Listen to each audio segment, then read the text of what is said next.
तो दोस्तों आज हम एक्सप्लेन करने वाले हैं मूवी पेड्डी को, जो कि फर्स्ट यूट्यूब में हम लोग ही एक्सप्लेनेशन ला रहे हैं। ऐसे हर एक मूवी जो कि ट्रेंडिंग हो, आज ही रिलीज हुआ हो, उसकी सबसे पहले एक्सप्लेनेशन हम हमारे स्क्रीन से भी चैनल में लाते हैं। तो वीडियो को देखते ही वीडियो को लाइक कर दीजिए, चैनल को सब्सक्राइब। चलिए शुरू करते हैं पेड्डी मूवी की एक्सप्लेनेशन। मूवी की शुरुआत में हमको दिखाया जाता है कोलकाता वाइजैक हाईवे रोड को, जहाँ पर हम 2016 के दौर को देखते हैं। यहाँ पर हम देखते हैं मिस्टर विश्वास को, जो कि स्पोर्ट्स में सिलेक्टर होते हैं। ओलंपिक वगैरह में ये लोग भेजते हैं, मतलब सिलेक्ट करते हैं हर एक एरिया से इंडिया के, जहां पर से बेस्ट एथलीट हो, ओलंपिक में ले जाए और वो गोल्ड सिल्वर जीते एंड कम्पीट करे। हम फिर मिस्टर विश्वास को देखते हैं, जो कि जाते हैं ओलंपिक एसोसिएशन। उधर हम देखते हैं जो उनका जो हेड होता है बॉस, वो बहुत ही गुस्सा होते हैं और ये बताते हैं कि ओलंपिक में हमारा रिजल्ट बहुत ही पुअर है। इतने बड़ी आबादी के कंट्री में सिर्फ 2 मेडल, 130 करोड़ लोग हैं हम। मैं जितनी हो सकी फैसिलिटीज तुम लोगों को प्रोवाइड करता हूँ, वर्ल्ड क्लास फैसिलिटीज देता हूँ, पैसे लाता हूँ, बट ये पुअर परफॉर्मेंस अगर अगली मीटिंग तक तुम्हारे पास कोई जवाब ना हो कि क्यों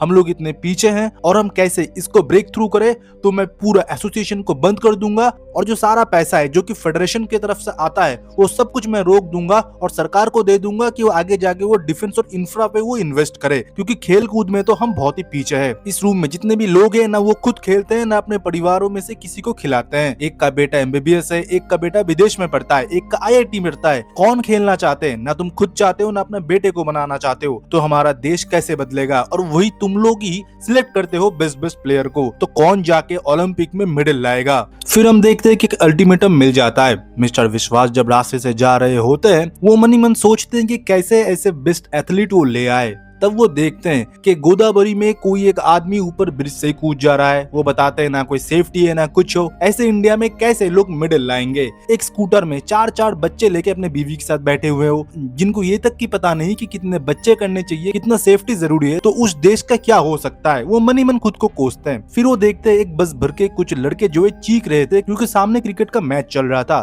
तब हम देखते हैं मिस्टर विश्वास अपने ड्राइवर को बोलते हैं कि उन बस को फॉलो करो। वो फिर फॉलो करते हुए ग्राउंड तक पहुंचते हैं। उधर पहुंचने के बाद वो देखते हैं कि उधर स्टेट सिलेक्शन चल रहा है, जहाँ पर इस गांव के लड़के जो है बहुत ही तेज है, वो खेलने में एकदम निपुण है और बहुत सारे लड़के जो है इधर कम्पीट कर रहे हैं। कोई क्रिकेट के लिए, कोई कुश्ती के लिए, कोई रनिंग के लिए, अलग अलग तरीके से। सबसे जब पूछा जा रहा है, कोई अपना इंस्पिरेशन तेंदुलकर को बता रहा है, कोई बता रहा है हुसैन बोल्ट को, बट बहुत सारे लड़के पेड्डी का नाम ले रहे हैं। खेल तो चेंज हो रहा है बट नाम बस एक ही था, पेड्डी। कुश्ती में भी, रनिंग में भी और क्रिकेट में भी। तब वो भी शौक हो जाते हैं कि कौन है ये पेड्डी, जो कि खेल बदल रहा है बट उसका नाम नहीं। तब हम देखते हैं कि मिस्टर विश्वास पेड्डी के बारे में पूछताछ करते हैं। तब उनको एक आदमी आता है और बताता है, फिर जो आदमी है वो पेड्डी के बारे में बताता है। वो बताता है कि पेड्डी इधर ही हमारे गांव में ही रहता है, अगर आपको उनसे मिलना है मैं मिला सकता हूँ, पर आप जिस पत्थर पे भी बैठे हो ना, उसको पेड्डी पत्थर कहते हैं। तब मिस्टर विश्वास मुस्कुराता और ये बताता है, ऐसा हो भी सकता है क्या? उसने बताया था कि पेड्डी का छक्का इस पत्थर को आगे लगा था। तब हम देखते हैं मिस्टर विश्वास ये बताता है, कोई भी इस ग्राउंड से छक्का लगाएगा तो इधर आ ही सकता है। वो आदमी बताता है, इस ग्राउंड से नहीं सर, 2 ग्राउंड छोड़ के तीसरे वाले ग्राउंड से छक्का लगाया था पेड्डी ने और इधर आके गिरा है। ये बात सुनने के बाद मानो वो भी शौक हो जाते हैं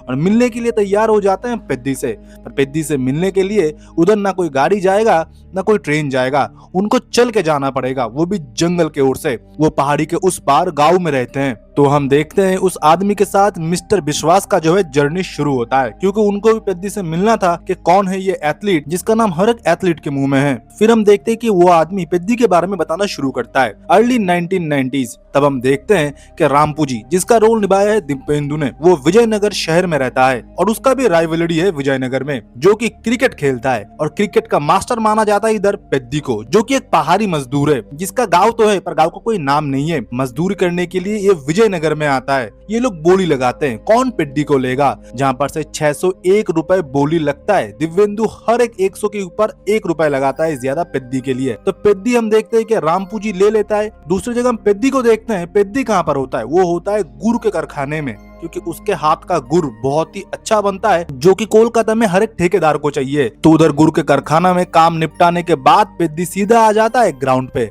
जहाँ पर हम देखते हैं रामपू जी और उसके राइवलरी के बीच में हो जाता है क्रिकेट का मैच शुरू, जहाँ पर उनके राइवलरी ने बनाया था 160 और रामपू जी को बनाना था 161 पर उनके तो सारे लोग जो है 100 में ही आउट हो जाते हैं। तभी हम देखते हैं उतरता है उधर पेद्दी, और पेद्दी उतरने के बाद मानो भाई बंदा क्या खेलता है, और रामचरण का परफॉर्मेंस टॉप नॉच। इसके एंट्री पे ना थिएटर पे सीट ही पड़े थे, एक के बाद एक भाई वो हिट करता जाता है और खाता खोल देता है, छक्का चौका लगा के मैच को जिता देता है। लास्ट में रामपू जी से ये बताता है कि विनिंग वाला शॉट मैं लूंगा, पर वो बता देता है अरे घंटा, वो खुद ही लास्ट में छक्का मारता है। और हम देखते हैं कि उसके सारे गांव वाले खुश हो जाते हैं, क्योंकि हर एक बेटिंग में उसके ऊपर पैसा लगता था, तो 601 रुपए उसको मिलेंगे और पूरे गांव वाले आराम से रहेंगे। फिर उधर से सीन शिफ्ट होता है, हमको गुड़ के कारखाने में दिखाया जाता है, जहाँ पर हम देखते हैं पहाड़ी गांव वाले को 2 जोड़ी में 20 रुपए सिर्फ मिलते थे, मतलब 2 लोग अगर काम करेंगे सारा दिन उनको 20 रुपए मिलेंगे, पर विजयनगर वालों को एक आदमी को ही 20 रुपए मिलेंगे, क्योंकि ना पहाड़ी वालों का कोई पहचान था, आधार कार्ड रेशन कार्ड मतलब सरकार द्वारा उनका कोई पहचान ही नहीं था। ये बस कुछ गुमनाम लोग हैं जो कि कहां से आए हैं कहां तक जाएगा, कोई मर भी जाए किसी को कोई फर्क नहीं पड़ता, उनको ऐसे ही पैसे दिए जाते थे। ये तक कि भाई रात को नींद भी उनको 2 रुपए के बदले ही मिला करता था। वो लोग एक गोडाउन में जाके सोते थे जहां पर थोड़े बहुत पंखे होते थे, उसके लिए भी 2 रुपए उनसे लिए जाते थे पर डे के हिसाब से। ऐसे जिंदगी ये गुजार रहे थे, जहां पर से पहनने के लिए कपड़े नहीं, विजयनगर के झूठे कपड़े खाना वगैरह ये खाते थे। इनके पास उतना पैसा नहीं था, ऐसे मैचेस वगैरह जीत के दिहाड़ी करके ऐसे ही उनका गुजारा चल रहा होता है। फिर हम देखते हैं कि मिस्टर दास से वो आदमी बता रहा होता है कि हम लोग सुबह निकलते थे जब सूरज उठने से पहले, पर जब गांव पहुंचते थे बस सूरज तब ढल जाता था। हम में से एक आदमी था सूरी, जो कि पागल था, वो हमेशा ये चाहता था कि ट्रेन हमारे गांव में रुक जाए। सूरी हमको बताता था अगर ट्रेन इधर रुक जाता है ना तो हमारी जिंदगी सुधर जाएगी, 1 घंटे में विजयनगर पहुंच सकते हैं और शहर भी, जहाँ पर हमारा काम काज भी अच्छे से होगा और हम इंसान की जिंदगी भी जिएंगे। वो हमेशा झंडा फेरता था, पर कभी भी ट्रेन उधर रुकता नहीं था। वो बताते हैं कि इन लोगों का कोई वजूद नहीं है, तुम आराम से ट्रेन चला दो, कभी रुकना मत। गाँव में कोई ना हॉस्पिटल था ना कुछ था, अगर किसी को कोई बुखार भी होता है तो उतने घंटे जंगल के अंदर से लेके जाना पड़ता था हॉस्पिटल, कोई कोई तो रास्ते में ही दम तोड़ देता था। पेड्डी हमेशा मदद करता था सूरी को, उसको पैसा देता था। वो बताता था कि मुझे स्टैंप खरीदना है, मुझे सरकार तक चिट्ठी पहुंचाना है। 30 साल तक उसने सरकारों को चिट्ठी भेजा, सब कुछ कर लिया, पर ट्रेन उसके लिए नहीं रुका, क्योंकि इनके पास ना आधार कार्ड है, ना रेशन कार्ड है, ना कुछ है। सरकार उनको कुछ समझते ही नहीं है, सिर्फ समझते हैं दिहाड़ी मजदूर, जो कि बहुत ही कम पैसे के लिए कुछ भी काम करेंगे। फिर हम देखते हैं कमाई वगैरह करने के बाद सारे लोग गाँव में आते हैं, सारे लोग अपने परिवारों से मिलते हैं, जहाँ पर वो आदमी भी होता है जो कि अभी मिस्टर विश्वास को कहानी सुनाता है। उसके घर में बेटी हुआ है, पर उसको 2 दिन बाद ये बात पता चला। दूसरी जगह हम एक आदमी को देखते हैं जो कि अपने बच्चे के लिए 4 अक्षर लिख के एक स्लेट में लाया था कि अगली बार अगर जाएगा फिर से 4 अक्षर वो फिर के लिख के आएगा, तब तक बेटा तू ये सीख ले। हम देखते हैं कि पेड्डी अपने माँ के साथ रहता है, वो हमेशा बताता है कि मेरी शादी करवा दो,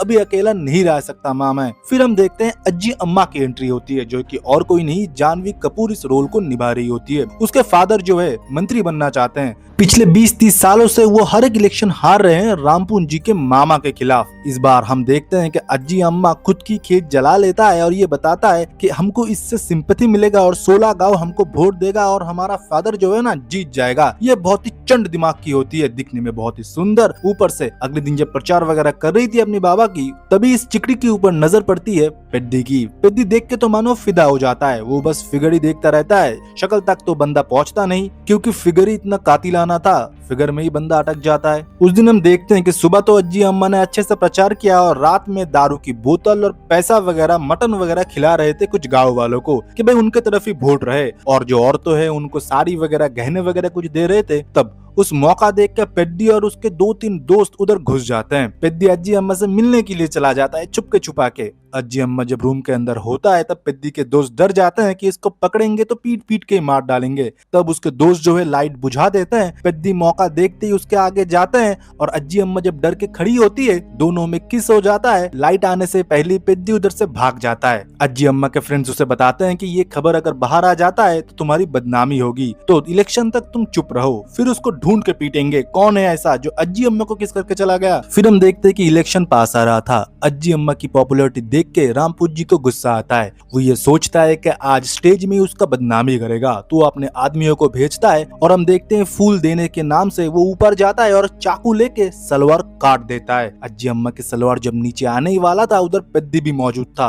वो टेंट फाड़ देता है और टेंट नीचे आ जाता है। कुछ फोटोज एक फोटोग्राफर ने ले लिया था, पर बाकी कुछ लोगों ने भी कुछ भी नहीं देखा। अज्जी अम्मा बहुत शर्मसार हो गई और ये बात देख के पेद्दी को बहुत ही गुस्सा आता है। रात में जब रामपुन जी अपने दोस्तों के साथ ये बातचीत कर रहा था कि किस कमबख्त ने टेंट को गिरा दिया है, नहीं तो सारे लोग तमाशा देखते, तब एक फोटोग्राफर आता है और बताता है मैंने फोटो खींच लिया है और कल पूरे पेपर में फोटो चला जाएगा रामपुन जी भाई। रामपुन जी फोटो को प्रिंट करवाने के लिए भेज देते हैं। तभी हम देखते हैं उधर पेद्दी आता है और पहले तो अपना चेहरा छुपा के हर एक बंदे को बहुत तबीयत से कूटता है, पर उसका चेहरा कोई नहीं देख पा रहा था।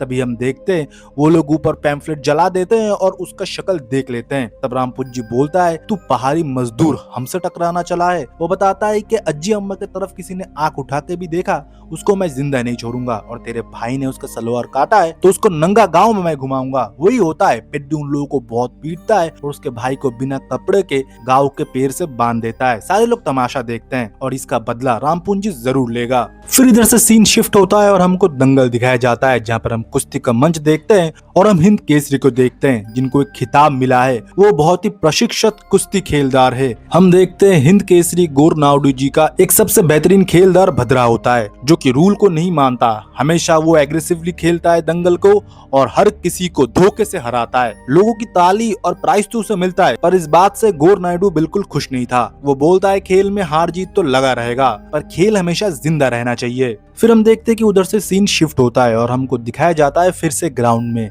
जहाँ पर हम देखते हैं कि पेद्दी की बोली लग रहा है, जहाँ पर हम देखते हैं कि प्रताप और रामपुन जी के बीच जो है बोली लग रहा था पेद्दी की। तभी हम देखते हैं प्रताप ने सिर्फ 10 पैसे की बोली लगाई और दूसरी जगह रामपुन जी ने 1 रुपए का, और 3 बार जब ये पुकारा गया पेद्दी 1 रुपए में बिक गया। पेद्दी को समझ आ चुका था कि ये लोग बदला ले रहे हैं और रामपुन जी भी पेद्दी को इसलिए नहीं मार रहा, अगर वो मार देता है गांव में ये खबर फैल जाएगा कि उसने ये कांड कराया है अज्जी अम्मा के साथ, तो इलेक्शन के बाद वो पेद्दी से निपट लेगा। इसलिए वो शांत है, क्योंकि इन लोगों को पैसे चाहिए और पैसे की भाव अगर वो डाउन कर देता है तो वैसे ये मजदूर जो है वो खत्म हो जाएंगे। फिर हम देखते हैं कि मैच शुरू होता है, जहाँ पर हम देखते हैं कि पेद्दी को जब पहले ही बैटिंग के लिए वो लोग डाल देते थे, पर इस बार वो लोग पेद्दी को नहीं भेज रहे थे। एक के बाद एक प्रताप के आदमी जो आउट हो रहे थे। रामपुन जी जीत रहा था, पर हम देखते हैं कि उसको नहीं भेज रहे थे। तब हम देखते हैं कि पेद्दी को गुस्सा आता है और वो खुद नीचे उतरता है और वो बैटिंग जब करने के लिए जाता है, वो देखता है कि उसको आउट करने के लिए मानो उसी के खुद के टीम वाले जबरदस्ती रन आउट करने की कोशिश करते हैं, पर पेद्दी कैसे भी खुद को बचाते हुए खेल रहा था। वो अच्छा परफॉर्मेंस भी कर रहा था। सारे लोग पेद्दी पेद्दी बोल के चीख भी रहे थे और ये आवाज जो है गौर अन्ना के कुश्ती के अखाड़े तक पहुंच रहा था। यहाँ पर हम देखते हैं कि गौर अन्ना भी उधर आ जाते हैं पेद्दी की मैच देखने के लिए, जहाँ पर पेद्दी को समझ आ चुका था कि ये दोनों लोग जो मिल चुके हैं। बीच में रामपुर जी उसके पास आता है और ये बताता है तुझ जैसे पहाड़ी मजदूर को तेरी औकात दिखाना था, आज तू 1 रुपए में बिक गया ना। प्रताप और मैंने सेटिंग कर लिया है, क्योंकि हम लोग ऊंची जात के हैं, ऊंचे लोग हैं, हमारा गाँव है, हमारा पहचान है, हम लोग विजयनगर से हैं, हम लोग तो भूल जाएंगे आज तूने जो मेरे साथ किया कल प्रताप के साथ कर सकता है, तो आज सोच ले तेरा हालत क्या होगा। तब उसको पता चल चुका था कि उसका मुकाबला जो है अभी 11 प्लेयर से नहीं 22 प्लेयर से था। वो जी जान लगा के खेलता है, पर लास्ट में हम देखते हैं कि धोखे से पेद्दी को हराया गया। लास्ट बॉल था, जहाँ पर हम देखते हैं रामपुन जी जब बॉल कर रहा होता है, स्टैम्प छोड़ के दूसरा आदमी निकल जाता है और रामपुन जी जो है बॉल विकेट को टच कर देता है और मैच जो है समाप्त हो जाता है। वो लोग हार जाते हैं। पेद्दी की बस 1 रुपए की कमाई होता है। जितने भी लोग बेटिंग में पेद्दी के लिए पैसा लगाए थे वो सारा पैसा जो है डूब जाते हैं। पर फिर भी पेद्दी के गांव वाले और पूरे गांव वाले जो मैच देखने के लिए आए थे, पेद्दी ने अब तक जितना भी खेला वो देखते हुए सारे लोग क्लैपिंग करते हैं और पेद्दी पेद्दी बोल के चीखते हैं। और ये सब कुछ गौर अन्ना देखता है। पेद्दी को खुद के ऊपर गुस्सा आता है, वो समझता है कि उसकी कोई औकात नहीं है। सारे लोग उसको मॉक करते हैं और चले जाते हैं। तब पेद्दी के पास आता है गौर अन्ना और ये बताते हैं कि तू कुश्ती कुश्ती करेगा तब वो बताता है कि दिहाड़ी मिलेगा। गौर अन्ना बताता है कि ये दिहाड़ी के लिए नहीं, सिर्फ खेल के लिए। आज तू हार गया, फिर भी सारे लोग तेरे नाम के जय जयकार कर रहा है, तू कभी ये सब कुछ नहीं समझेगा, पहाड़न मजदूर कहीं का। और ये बोल के उधर से वो चले जाते हैं। दूसरी जगह हम सूरी को देखते हैं, जो कि विधायक के पास जाते हैं और बताते हैं कि उनकी समस्या क्या है, जो कि खुद अभी जीत के आए हैं। वो बताते हैं कि हमारे पास 1800 लोग हैं और 32 साल से हम इस परेशानी से जूझ रहे हैं। विधायक को लगा कि वोट भरेगा उसका वोट बैंक के लिए, वो कागज ले तो लेते हैं, पर उसका पीए जब बताता है कि सर ये सरकार रिकॉग्नाइजेबल नहीं है, ये लोग कौन है कैसे है किसी को नहीं पता, वो बहुत सालों से गांव में उधर है, उनका कोई पहचान पत्र नहीं है सर, ये वोट भी नहीं दे सकते। तब विधायक को गुस्सा आता है और पेपर फाड़ देते और ये बताते हैं तुम्हारी हिम्मत कैसे हुआ एक विधायक तक पहुंचने की, जो लोग मुझे वोट दे के जितवाए हैं वो लोग पहुंचे, तुम लोग कहां से इधर आ गए। सूरी ने बहुत रिक्वेस्ट की, उसके पैर में गिर गए, पर विधायक को गुस्सा आता है और अपने लोगों से सूरी को वो पिटवा देता है। तब सूरी अपने गांव पे फिर लौटता है और उधर हम देखते हैं कि पेड्डी और बाकी के सारे लोग आए थे। वो ये बताते हैं कि सूरी ये सब कुछ तू भूल जा, ये सब कुछ नहीं होगा रे, हमारी जिंदगी ऐसे ही बीतेगी। उन लोगों ने पता है पेड्डी की बोली 1 रुपए की रखी। तब हम देखते हैं कि फिर से ट्रेन आता है और फिर से सूरी जो है एक लाल झंडा फहराता है। ट्रेन में गार्ड का एक आदमी बताता है सर इस बार तो ट्रेन हमको रोकना ही पड़ेगा, क्योंकि ये आदमी अभी ट्रेन के ट्रैक के बाहर नहीं, ट्रैक के एकदम सामने खड़ा है, गाड़ी से उसका एक्सीडेंट हो जाएगा। वो लोग ब्रेक भी नहीं लगा सकते थे क्योंकि गाड़ी बहुत ही पास हो चुका था। पेड्डी और बाकी के लोग जब देखता है कि सूरी खुद को खत्म करने के लिए ट्रैक के बीचों बीच पहुंच चुका है, तब सूरी के पास ये लोग भागते हैं। पेड्डी बहुत कोशिश करता है उसको बचाने के लिए और उसको खींचता है, पर उसके आधे बॉडी को जो है ट्रेन ने मार दिया था। सूरी का जिंदा बचना मुश्किल था, अगर ट्रेन रुक भी जाता तो शहर जाके उसकी ट्रीटमेंट हो सकता था, और अभी जंगल के बीच से अगर लेके गए तो रास्ते में ही वो मारा जाएगा। सूरी आखिर में ये बताता है तुमको पता है पेड्डी, मैं इस ट्रेन को रोकने के लिए इतना क्यों लड़ रहा हूँ कि 1 घंटे में हम दूसरे गांव में पहुंच जाए। मैं इसलिए रोक रहा था कि उन गांव वालों में और हम में कोई फर्क न बचे,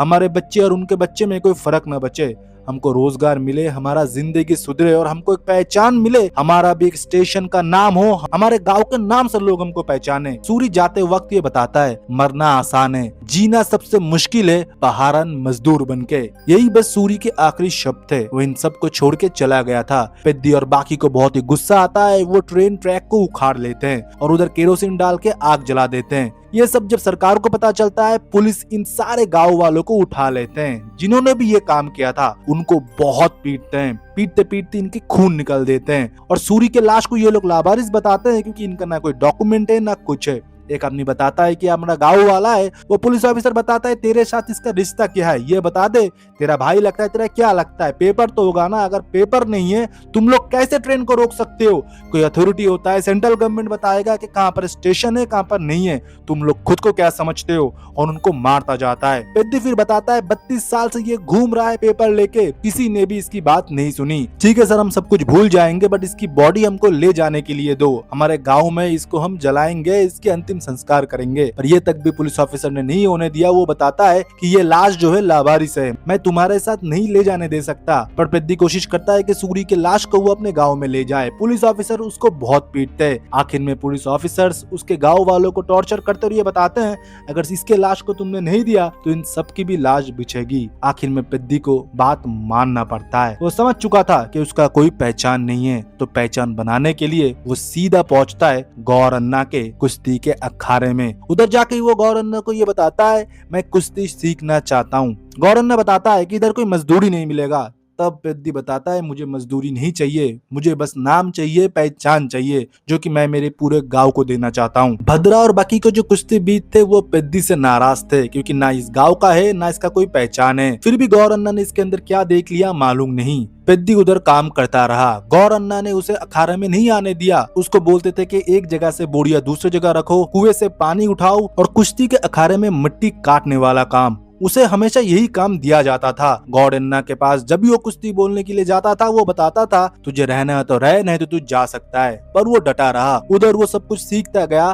तब हम देखते हैं कि भद्रा उसका मजाक उड़ाता है और ये बताता है तुम लोग क्या जोड़ी में सब कुछ काम करते हो, दिहाड़ी भी तुमको जोड़ी में मिलता है, क्या शादी करने के लिए जाओगे, सुहागरात मनाओगे, वो भी जोड़ी में जाओगे। ये बात सुन के पेड्डी को गुस्सा आता है, वो उसके ऊपर हाथ उठाने के लिए जाएगा। तब गौरी अन्ना आ जाता है और ये बताता है तुझको अगर कुश्ती सीखना है तुझको ये सब कुछ छोड़ना पड़ेगा, तब पेद्दी ये बताता है, कुश्ती आपने कब सिखाया? मैं तो तब से इधर गधा मजदूरी ही कर रहा हूँ। तब हम देखते हैं कि गौरी अन्ना बताता है, तू जो बोरिया ढो रहा है, तू जो पानी उठा रहा है, तू जो मिट्टी काट रहा है, वो हर एक चीज एक मूव है कुश्ती का, तुझको पता है? और उसको हर एक मूव वो बताते हैं। धीरे धीरे पेद्दी कुश्ती सीखना शुरू कर देता है। वो पानी के अंदर सांस रोकना भी शुरू करता है, जो कि भद्रा का रिकॉर्ड है। वो धीरे धीरे वो रिकॉर्ड के पास भी पहुंच रहा था। भद्रा को मानो डर सताने लगा था कि पेद्दी उसको क्रॉस न कर जाए। भद्रा इस अखाड़े का नंबर 1 खिलाड़ी है, पर ज्यादा टाइम नहीं लगा पेद्दी को हर एक मूव सीखने के लिए। पेद्दी ने अपने आप को पूरे कुश्ती के माहौल में ढाल दिया था। गौरी अन्ना का धीरे धीरे वो शान बन चुका था।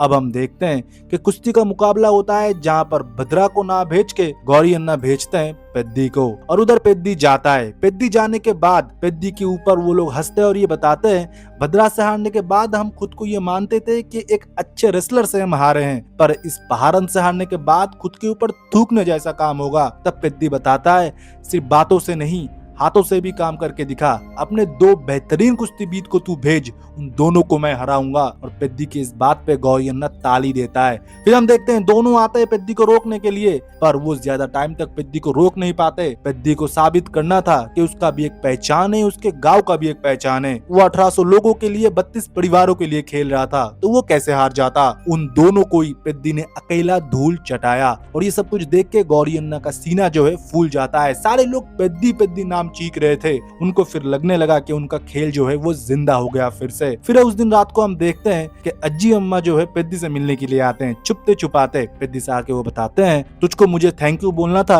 कि तूने उस दिन टेंट गिराया और मेरा इज्जत बचाया, पर तुझको और एक आदमी को ढूंढना पड़ेगा, एक ने मेरी चुम्मी ली थी। तब वो बताता है कि वो भी मैं ढूंढ लूंगा, एक बार अच्छे से खेल के डिस्ट्रिक्ट जीत जाओ। तभी हम देखते हैं अज्जी अम्मा जब जा रही होती है वो फिसल जाती है और पेद्दी उसे पकड़ लेता है। जब वो पकड़ लेता है तब अज्जी अम्मा को मानो धीरे धीरे समझ में आ जाता है कि वही जो है बॉडी स्ट्रक्चर है, वही जो है सांस जो है नाक पे आके छोड़ रहा है कोई, वो और कोई नहीं, ये पेद्दी ही था जिसने उसकी चुम्मी ली है। पहले तो अज्जी अम्मा उसे भला बुरा सुनाता है। पेद्दी तब आखिर में अपना प्यार जो इजहार करता है कि मुझे नहीं आता फूल देना, गिफ्ट देना, मुझे ऐसे ही प्यार जताना आता है, ऐसे ही छू के, इसलिए मैंने तुझको छू के ही प्यार जताया। अज्जी अम्मा ये सुन के गुस्से में उधर से चली जाती है। फिर उधर से सीन शिफ्ट होता है और हम देखते हैं कि गौरी अन्ना अपना एक चाल चलते हैं। वो पेद्दी को बताता है कि ऐसे धीरे धीरे तू नहीं जा पाएगा आगे, क्योंकि बहुत सारे रुकावट तेरे सामने आएंगे तुझे गिराने के लिए, क्योंकि ना तेरा नाम है ना तेरा पहचान है। डिस्ट्रिक्ट मैच जो है तूने जीत लिया है, और मैं अभी ऐलान करूंगा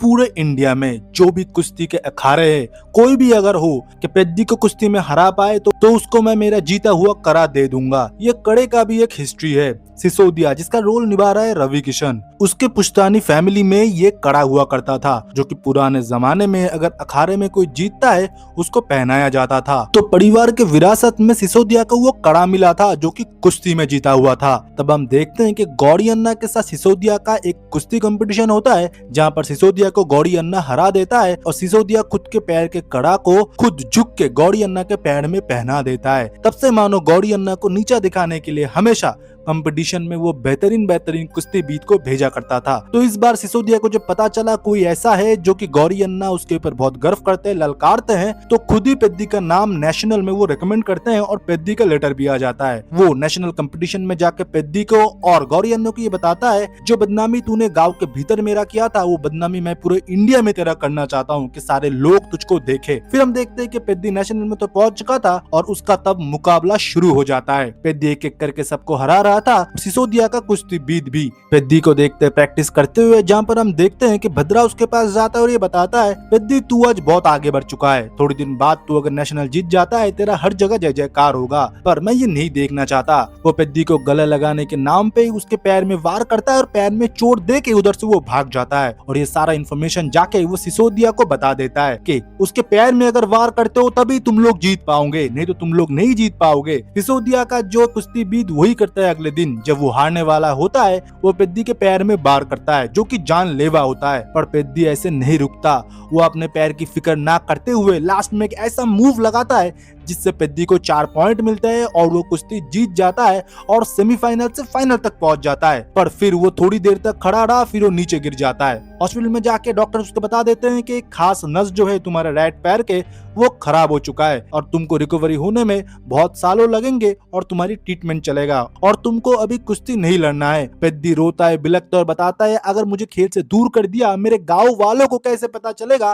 कि मैं कौन हूँ। मैंने मेरे गाँव वालों तक को भी नहीं बताया, मैं विजयनगर की तरफ से लड़ रहा था। अंगूठा लगाया कि मैं विजयनगर का हूँ। किस वजह से? सिर्फ ये दिन देखने के लिए कि मेरा पैर खराब है, मैं खेल नहीं सकता। गाँव वालों को लगता है कि मैंने गाँव से गद्दारी किया है, मैं आज विजयनगर का हो चुका हूँ। नहीं, मैं अभी भी उनके लिए ही खेल रहा हूँ। अगर मैं विजयनगर का नहीं होता तो मैं इस तरह इस जगह आ भी नहीं पाता। तभी गौरन्ना चीखता है और ये बताता है पहाड़न मजदूर तू क्यों नहीं समझ रहा, तू 3 दिन से कोमा में था। मैच हो चुका है, ऑलरेडी विनर डिक्लेयर हो चुका है, तुझको सिल्वर मेडल मिला है। फिर हम देखते हैं कि वो गाँव में जाते हैं, उसको बहुत सारा पैसा भी मिला था, जो पैसा वो गाँव वालों को दे देते हैं। सरकारी जॉब वो नहीं लेता, वो लेटर फाड़ देता है और खुद निकल जाता है उधर से न्यू दिल्ली के लिए। वो संसद के बाहर जाता है और हर एक मंत्री के द्वार में जाके बैठ जाता है एक लेटर लेके, जहां पर उसके स्पोर्ट्स सर्टिफिकेट्स भी होते हैं, उसी के साथ लेटर्स भी कि उसने ओलंपिक तक भी खेला है। पर कोई भी मंत्री पीए उसे मुंह नहीं लगाता। उधर वो काम करता है, मजदूरी करता है, बहुत टाइम बीत जाते हैं, किसी से भी उसकी मुलाकात नहीं हुआ, हर जगह से उसको निराशा ही मिला। फाइनली बैरिकेड तोड़ के एक मंत्री की तरफ जो वो पहुंच जाता है, वो मंत्री को सर्टिफिकेट दिखाता है, वो बताता है सर ओलंपिक में भी खेला है। वो बताता है ओलंपिक में खेलो पर तुम सेकंड आए हो, सिल्वर मिला ना, गोल्ड तो नहीं मिला, पेपर में तो तुम्हारा फोटो नहीं आया ना, तब तुम्हारी बात सुनेंगे जब तुमको गोल्ड मिलेगा। और ये बोल के उधर से भी उसको भेज देते हैं। और दूसरी जगह हम देखते हैं प्रेजेंट टाइम में मिस्टर विश्वास बताता है ऐसे ही हार गया तुम्हारा हीरो जिसके लिए मैं जंगल पार करके जा रहा हूँ, मुझे उसे देखने की कोई इच्छा भी नहीं है ऐसे लूजर के लिए। तभी हम देखते हैं वो बताते हैं कि इतनी जल्दी कहानी खत्म नहीं हुआ सर। हम देखते हैं कि पहाड़ी के ऊपर मानो वो लोग पहुंच चुके थे, जहां पर एक चाय की शॉप भी होती है, जहां पर फिर से हम फ्लैशबैक में जाते हैं और पेद्दी को देखते हैं, जहां पर वो सोच में पड़ जाता है कि अब वो आगे क्या करेगा, क्योंकि उसके दाहिना पैर तो चल नहीं रहा था, उसमें अभी भी इतना दर्द था कि वो अच्छे से चल नहीं पाता। अब उसको कुछ न कुछ करना पड़ेगा। तब वो एक डिसीजन लेता है, वो ट्रेन के बाहर अपना दाहिना पैर जो है आगे कर देता है। वो एक इलेक्ट्रिक पोस्ट में टकरा के कट जाता है। पेद्दी को बहुत ही दर्द होता है, वो हॉस्पिटलाइज हो जाता है। पेद्दी के ये कदम लेने के पीछे भी एक कारण था। पेद्दी जब मंत्री और शासन के द्वार के इधर उधर गुहार लगा रहा था, तब पेद्दी एक स्पोर्ट्स एकेडमी देखता है, एक स्पोर्ट्स मैच देखता है जो कि ऐसे लोगों को लेके होता है। अपने सही समझा पैरा ओलंपिक, जहां पर उसने देखा कि बहुत सारे लोग बिना हाथ के आर्चरी प्रैक्टिस कर रहे थे, बहुत सारे लोग जो है व्हील चेयर में अलग अलग खेल खेल रहे थे, उनको भी सेम इज्जत रिकॉग्निशन मिल रहा था, और बहुत सारे लोग बिना पैर के आर्टिफिशियल लेग से वो लोग दौड़ भी रहे थे। तो पेद्दी ने सही समझा कि अपना दाहिना पैर वो काट देगा, और इस बार उसने चुना। और अभी प्रेजेंट टाइम में हम देखते हैं कि हम उस जगह पे हैं जहां पर सूरी हमेशा झंडा फेरता था ट्रेन को रोकने के लिए। आज उधर एक प्लेटफॉर्म बन चुका है जिसके सामने ठीक पेद्दी का ही मूर्ति खड़ा हुआ है, जहां पर एक पैर में लगा हुआ था एक आर्टिफिशियल लेग, जहां पर मिस्टर विश्वास देख के शॉक हो जाते हैं और ये बताते हैं कि इस बार पेद्दी ने क्या रनिंग में ओलंपिक में जीता है।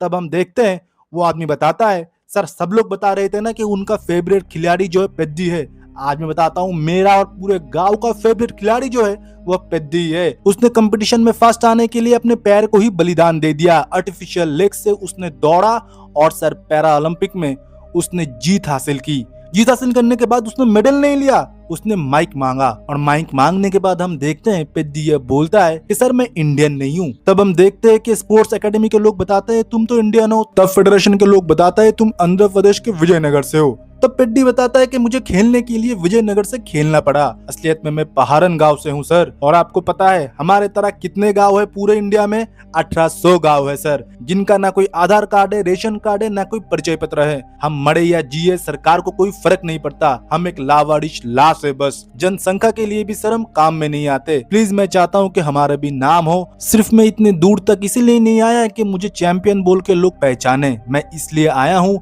कि मेरे गांव में भी ट्रेन रुके, मेरे गांव वालों को भी सुविधा मिले और हमको एक पहचान मिले, पुलिस आगे से ये ना बोले कि हम लोग लावारिस है। और ये सुनने के बाद हम देखते हैं मिनिस्टर के आंखों में भी आंसू हो जाते हैं। पेद्दी फाइनली अपने गांव में ट्रेन से उतरते हैं, जहां पर हम उसके माँ को भी देखते हैं और पूरे गांव वालों को भी, जिनके सारे आंखों में आंसू थे। अज्जी अम्मा भी उधर पहुंच चुकी थी, जिसका की पूरा नाराजगी जो है प्यार में बदल चुका था। पेद्दी के लिए और भी इज्जत बढ़ चुके थे। विजयनगर के सारे लोग रमपुंजी, प्रताप और भद्रा अपनी गलती मानते हैं और पेद्दी को दिल से अपनाते हैं, और गौरन्ना को भी उसके ऊपर बहुत नाज होता है। तभी हम देखते स्टेशन मास्टर आता है और पेद्दी को ये बताता है कि आज से ट्रेन उधर रुकेगी और स्टेशन का नाम होगा पेद्दी स्टेशन। तभी पेद्दी बताता है इसका नाम मुझसे नहीं सूरी के नाम से होना चाहिए, जो कि 32 साल से लड़ाई कर रहा है इधर। दूसरी जगह हम देखते हैं प्रेजेंट टाइम में मिस्टर विश्वास ये बताता है अभी उससे मिलेंगे नहीं, अभी मैं ऐसा काम करूंगा कि रूरल्स के हर एक गांव के बच्चे जो है फेडरेशन तक पहुंचे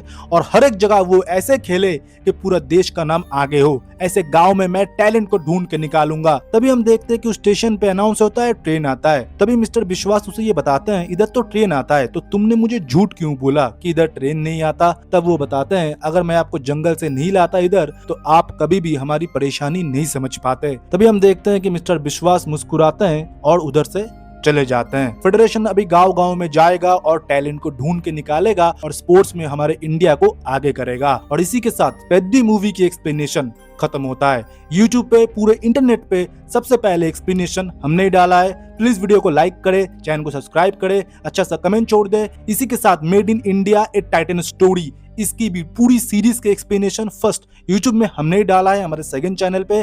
पिन कमेंट पे आपको लिंक मिल जाएगा, जाके पूरे सीरीज की आप एक्सप्लेनेशन देखिए। वो एक ट्रू स्टोरी पे बेस है, कैसे आज आप जो टाइटन वॉच पहनते हो उसकी हिस्ट्री क्या है, कैसे बना इंडिया का इतना बड़ा ग्लोबल ब्रांड जो कि आज हर एक बड़े ब्रांड को टक्कर दे रहा है, आपको भी पता चलेगा। तो चलिए फिर मिलते हैं ऐसे बेहतरीन वीडियो के साथ, तब तक के लिए बाय बाय, सी या।